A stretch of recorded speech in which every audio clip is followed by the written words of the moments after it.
classmates, seniors, and underclassmen. Ako si Kangha. Ang kauna-unahang nakakuha ng full marks sa scholarship exam ng...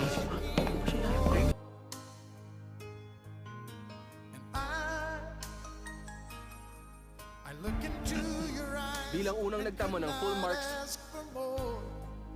Hello?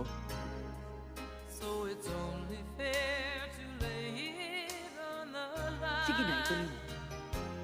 Ayun, gumana. Kayo, ang aking suporta. Sa mga respective classes.